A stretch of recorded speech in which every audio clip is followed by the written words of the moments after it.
A roundup of the latest news now. Our top stories. City councillors reject plans to give Prince Charles the freedom of the city of Aberdeen.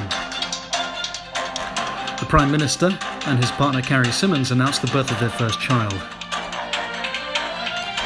New York State pays $69 million for ventilators to help fight COVID-19, which are never delivered. And lonely London bus drivers bemoan driving empty buses in a plea for more passengers. More on those top stories to come. First to Aberdeen, where the City Council's Lord Provost, Councillor Barney Crockett, has had his plans to award Prince Charles the freedom of the city blocked by SNP councillors. We were given exclusive access to yesterday's council meeting. It's Prince Charles, for God's sake. He contributes a great deal to this city. Like what? Well, he's a sizable employer at Balmoral Castle. That's 50 miles away. That doesn't matter. Still employs people from round here.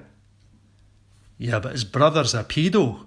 Besides, he's part of the establishment down south. You know what they think of us.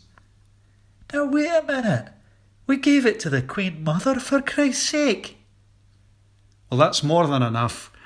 Listen, we gave it to Dennis Law and Alex Ferguson, proud Scots who served this city. Yeah, well, we also gave it to Mikhail Gorbachev. What the fuck has he done for Aberdeen?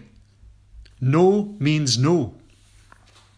Prime Minister Boris Johnson and partner Carrie Symonds announced the birth of their first child on Wednesday. The Prime Minister held a press conference outside St Thomas's Hospital where he and his partner welcomed the newborn baby.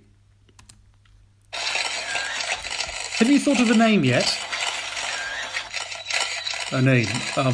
So we're going with Thomas in tribute to this fantastic hospital and its outstanding staff. Prime Minister, that's 2 successful visits to St Thomas's Hospital in the space of a few weeks for you.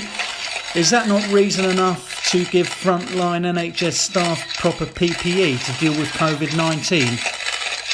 Oh, bugger off. I'm here to announce the birth of my son, and that's all you can come up with.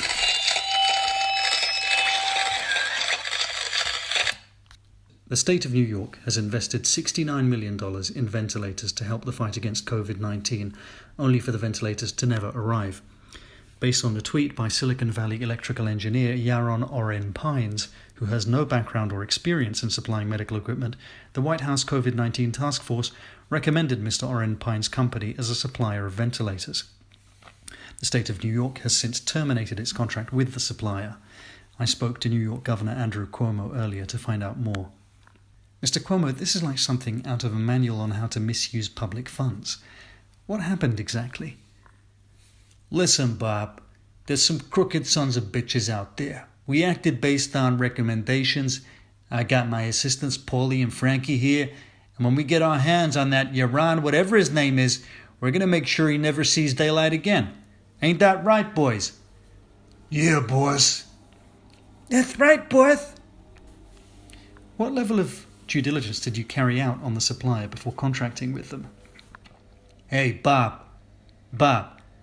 we acted on recommendations. There's going to be no finger pointing. We just got to move forward and get our money back. Do you think heads should roll at the White House and New York Governor's office over this scandal? Hey, Bob, the only head that's going to roll is yours if you stay here much longer. Boys, show him the door.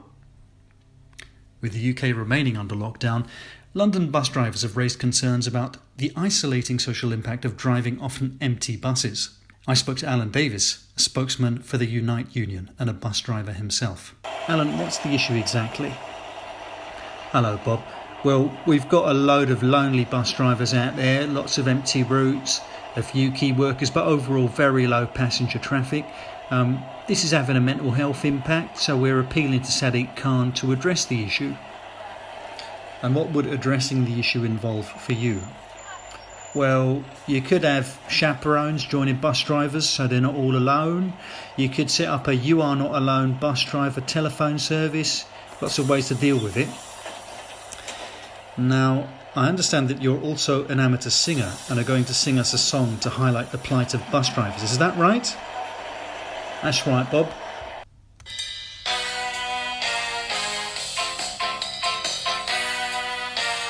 Oi, stop getting Uber pools. Besides, that's against lockdown rules. Make us sad and lonely fools. Driving past the empty schools. Can't get a pint in the pub. Nothing open to get some grub. Trying not to think of when we'll all be free to move again. Oh, what fun we had before this lockdown drove us mad. This is bloody cruel. I even miss their dodgers, stupid fools. Oh, what fun we had before this lockdown drove us mad. Trying different ways to make a difference to the days.